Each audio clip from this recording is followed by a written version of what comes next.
The NBA says Donald Sterling's racist views are hateful, offensive, and have no place in professional basketball. And now, neither does Sterling himself.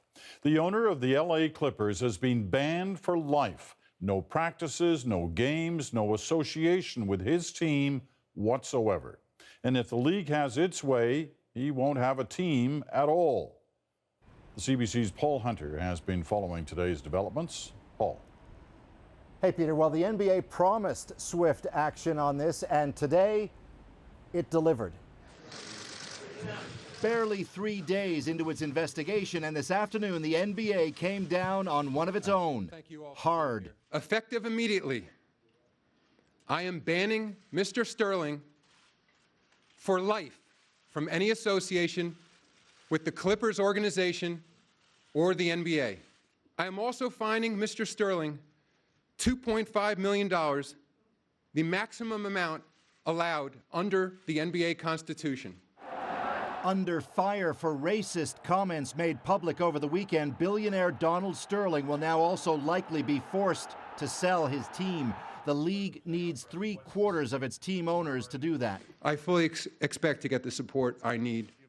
It's been an ugly whirlwind for the NBA beginning Saturday when audio tape emerged of Sterling's voice, recorded secretly by his girlfriend, V.Stiviano, scolding her for publicly associating with black people. I don't see your views. I wasn't raised the way you were raised. Well, then, if you don't feel, don't come to my games. Don't bring black people and don't come. What followed? Immediate, universal condemnation, outrage, and today, punishment. Response to the league's action was just as swift. Star player LeBron James tweeted the commissioner, "Thank you for protecting our beautiful league." And "Way to go," tweeted former star Shaquille O'Neal. Echoed, it seemed, everywhere. Everything that could be done has been done.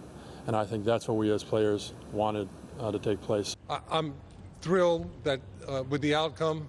I think most of the players I've spoken to just since the press conference feel the same way.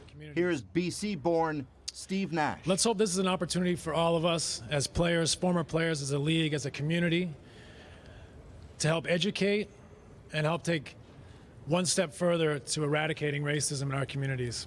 I hope that every bigot in this country sees what happened to Mr. Sterling and recognizes that if he can fall, so can you.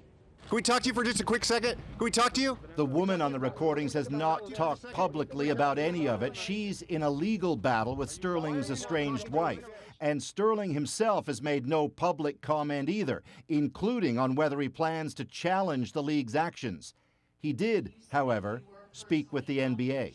Mr. Sterling acknowledged it was his voice on the tape, and he has not expressed to me directly any other views. If he's forced to sell the team, Peter, consider that Donald Sterling would profit tremendously. When he bought the Clippers back in 1981, he paid about $12 million for the team. Say some today, the team's worth about $800 million.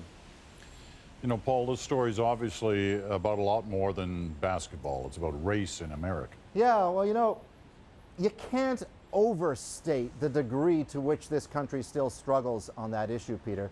I mean, Barack Obama himself talked about it on the weekend when he was asked about Sterling. He said, look, tremendous strides have been made in this country on that issue. That's why this makes news. But at the same time, these feelings are still out there. And even after all these years, as the Sterling situation would highlight, on that issue in this country, it remains a work in progress. All right, Paul, thank you. Paul Hunter in Washington tonight.